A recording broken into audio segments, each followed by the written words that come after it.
Le Rav Shochat, émissaire du Rabbi dans la ville de Toronto au Canada, nous raconte que une fois, alors qu'il était chez lui, assis dans son salon, il reçoit un coup de téléphone de l'université de Montréal qui lui propose, une université donc non juive, qui lui propose de participer à un colloque qui va donc réunir plusieurs religions, dont un rabbin de la religion juive, pour nous expliquer comment, d'après le judaïsme, est vu le principe de charité, la tzedaka. Et donc il y aura aussi dans ce colloque donc des musulmans, l'islam, la chrétienté, plusieurs religions seront regroupées et chacun donnera sa vision des choses. Alors il est sûr que le Rav Shochat, tout de suite, leur a répondu en leur disant qu'il allait réfléchir pour voir s'il allait participer. Et en tant qu'émissaire du Rabbi, le Rav Shochat a tout de suite téléphoné au Rabbi, au secrétaire du Rabbi, et il y a donc émis ce qu'on lui avait proposé. Et le secrétaire du Rabbi, donc, lorsqu'il est rentré dans la chambre du Rabbi, a dit au Rabbi qu'on proposait au Rav Shochat ce colloque. Et le Rabbi a répondu au secrétaire, dites-lui d'y participer et qu'il raconte la fameuse histoire du Tosfot Yom Tov. Alors, le Rav Shochat, en recevant la réponse du Rabbi, a recontacté l'université à Montréal et leur a dit que oui, il était prêt à participer. Donc le Rav Shochat prend l'avion, il arrive à Montréal, il s'installe à l'hôtel et arrive cette fameuse soirée. Le Rav Shochat se retrouve devant un public avec en majorité des curés, oui, des curés qui étaient à l'université, des musulmans, d'autres religions, et il est assis à côté d'un curé, à côté d'un chef de religion. En tout cas, le Rav Shochat commence, lorsque vient son tour, à raconter cette fameuse histoire que le Rabbi lui a demandé de raconter du Tosfot Yom Tov. Et il raconte. Il dit qu'une fois, dans une ville en Pologne, alors, là-bas, il y avait un Rav qui était le Tosfot Yom Tov. Et dans cette ville, il y avait un riche, quelqu'un de très riche, qui s'appelait Israël, un juif. Israël. Et dans cette ville, alors, les gens étaient très pauvres. Et bien entendu, quand il y a de la pauvreté, le Rav exige aux riches d'aider les pauvres. Et plus qu'une mitzvah, plus qu'un devoir, c'est une obligation. C'est une obligation d'aider les pauvres. Donc le Rav a insisté à envoyer chez ce riche Israël et lui a demandé, puisqu'il était riche et il avait beaucoup d'argent, d'aider les pauvres. Mais ce Israël refuse à chaque fois qu'on lui demande d'aider. Et on a essayé par tous les moyens, les proches, les rabbanim, les gens qui étaient aussi des gens avec de l'argent et qui aidaient les pauvres. Rien à faire. Ils ne voulaient pas aider. La situation dans la ville s'est aggravée. Les gens avaient de moins en moins les moyens. Et quand on est retourné le voir, il n'a pas voulu. Alors le Tosfot Yom Tov, il a décrété, il a dit qu'on est obligé d'excommunier ce juif. Qu'il ne pourra plus participer à un minyan, qu'on n'a plus le droit de lui parler, et qu'il faut le mettre de côté. Quelqu'un qui est aussi dur avec des pauvres, avec des familles, des enfants qui n'ont pas de quoi manger, on est obligé de l'excommunier. Donc, cet homme-là a été excommunié, et le temps est passé. Et à un moment, donc, Israël est parti de ce monde-là.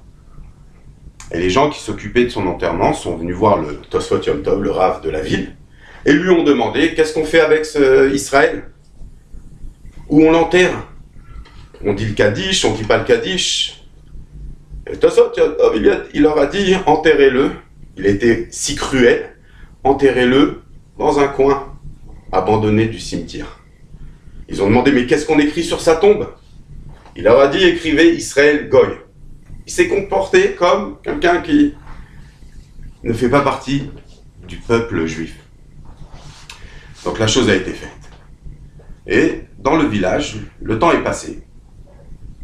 Et doucement, doucement, les gens qui allaient donc faire leurs courses, les gens pour qui c'était difficile, c'est devenu encore plus difficile. Et donc le Tosfot Yom Tov ne comprenait pas ce qui se passait. Alors les gens du village lui ont dit, avant quand j'allais chez le boucher, il m'aidait, quand j'allais chez le poissonnier, il m'aidait, quand j'allais chez le boulanger, il m'aidait, chez le cordonnier, il m'aidait. Ils ont décidé de plus nous aider. Donc le Tosfot Yom Tov, il a demandé à ses élèves d'aller réunir tous les commerçants de la ville et de venir chez lui.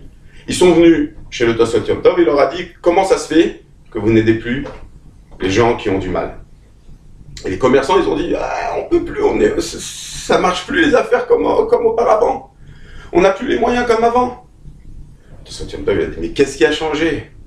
A priori, on n'a pas vu qu'il y a eu une crise, il n'y a pas quelque chose qui s'est passé qui entraînerait une attitude aussi dure avec ces gens-là. Ils ont dit, on ne peut pas vous dire Tosfot Yom Tov, on ne peut pas vous dire maître. Mais dites-moi, c'est la vie, la nourriture d'enfants qui est en jeu. Ils ont dit, on ne peut pas, on a fait un vœu de ne pas dire. Alors Tosfot Yom Tov, il leur a dit, dans ce cas-là, on peut annuler le vœu. Il a pris une assemblée de sages, et il leur a fait Atarat Nedarim. Et ils ont enlevé donc le vœu, et les commerçants ont dit au Tosfot Yom Tov la chose suivante. Est-ce que vous vous rappelez de Israël? Eh bien, ce Israël, chaque semaine, il nous amenait une bourse, une quantité d'argent, qui donnait à chaque commerçant, et il disait à chaque commerçant que si un pauvre vient, et que si vous voyez que pour lui c'est difficile à payer, ou même si vous voyez qu'il commence à chercher de l'argent dans la poche droite et il ne trouve pas, avant même qu'il mette la main dans la poche gauche, vous lui dites c'est bon. Pour cette fois, c'est pour moi. On verra pour la prochaine fois. Et il nous donnait cet argent en nous disant il faut se comporter comme ça avec les pauvres de la ville. Mais aujourd'hui qu'il est parti de ce monde, l'héritage a été pris par son fils qui est parti à un autre endroit, dans une autre ville et qui nous aide pas. On peut plus leur donner comme on donnait avant. Alors quand le Tosfot Yom Tov il a entendu ça, il a compris que toute l'aide de ces commerçants aux pauvres, c'était par le mérite de ce Israël. Donc le Tosfot Yom Tov, il a fait une grande chouva. Il est revenu donc, sur ce qu'il avait fait. Et il a été sur la tombe, devant 10 personnes, la tombe de Israël, Goy. Et il a demandé pardon. Et aussi, il a demandé de rajouter sur la tombe Israël, Goy, mais Kadosh. Israël, un peuple saint. Et aussi, on raconte que à la fin de sa vie, dans son testament, il a demandé d'être enterré à côté de Israël. Donc le Rav Shochat, il raconte cette histoire devant l'assemblée. Et il leur dit, voilà, dans le judaïsme, donc il tire l'enseignement, dans le judaïsme, aider quelqu'un, c'est le faire sans se faire remarquer, c'est le faire avec pudeur, discrétion, pas pour les honneurs. Hop, le Rav Shochat, il termine, les autres participants, intervenants, donc donnent aussi leur vision des choses. Et il rentre dans son hôtel à Montréal avant d'attendre son avion le lendemain pour Toronto. Donc quand il est dans sa chambre d'hôtel le soir, il y a quelqu'un qui vient et qui frappe à la porte. Bonsoir Rav Shochat. Et qu'est-ce qu'il voit le Rav Shochat devant lui? Un curé. Qu'est-ce qui se passe? Bon, alors il lui fait, voilà Rav Shochat, je voudrais juste que vous me racontiez encore une fois cette histoire. Le Rav Shochat, il lui dit, bon, je suis venu en Shlichut, le rabbi m'a envoyé, on va raconter encore l'histoire, même si c'est un curé. Il raconte. Et le curé lui demande une troisième fois. Bon. Rav Shochat, avec la patience, puisqu'il a insisté, le curé, il lui raconte. Et les choses se terminent là. Rav Shochat rentre à Toronto. Et le Rav Shochat disait, bon, pourquoi le rabbi m'a envoyé? Je sais pas, qui c'est qu'il y avait dans l'assemblée, qui c'est qu'il n'y avait pas. Il m'a demandé de raconter cette histoire, je l'ai racontée. Plusieurs années après, le Rav Shochat, il devait venir en Eretz HaKodesh, en Eretz Israël, pour l'année de son père, qui est enterré à Jérusalem. Donc il vient, une fois qu'il a fait donc l'année de son père, il va au Kotel. Et quand il arrive sur l'esplanade du Kotel, alors il y a un homme, chapeau, barbe, costume, qui vient le voir et lui dit « Rav Shochat, vous vous rappelez de moi ?» Rav Shochat lui dit « Non, vous vous rappelez pas de moi ? À Montréal, Après le colloque, dans votre chambre d'hôtel, vous m'avez raconté l'histoire. Rav Shochat, il n'a pas dit « Oh, le curé, bien sûr, mais il voit maintenant un homme religieux, juif. » Il lui dit « Mais oui, mais qu'est-ce qui s'est passé ?» Alors l'ancien curé lui raconte, lui dit « Vous savez, cette histoire-là, c'est l'histoire que m'a racontée ma grand-mère avant de m'endormir, peut-être 1 ou 2 fois par mois. Et elle me donnait dans les détails, Israël, c'était ton grand-père. » Et donc l'ancien curé lui dit « Rav Shochat, Israël, c'était mon grand-père. Mais on a été assimilés. Et voilà, moi je suis devenu curé, j'ai étudié aux États-Unis, on a caché mon judaïsme. Mais quand je vous ai entendu raconter cette histoire, j'ai dit, mais c'est les mêmes détails, c'est la même ville, c'est les mêmes raves, c'est ce que m'a raconté ma grand-mère, mais je suis juif. » Et donc, je me suis réveillé et je suis revenu à la Torah et les mitzvot. Et le Rav Shochat de lui dire, eh bien sachez que moi quand je suis rentré, parce que le Rabbi de Lubavitch m'a demandé de raconter cette histoire, je dis, mais quel lien hein? Et pourquoi cette histoire? Et qui y avait dans la salle? Et qu'est-ce qu'elle a fait cette histoire? Eh bien sachez que j'ai fait des recherches. Eh bien moi, le Rav Shochat, je suis un descendant du Tosfot Yom Tov. On voit ici qu'un descendant du Tosfot Yom Tov, le Tosfot Yom Tov qui avait repoussé un juif par erreur. Un descendant de ce Tosfot Yom Tov a ramené un juif, pas par erreur, mais par le mérite du Rabbi.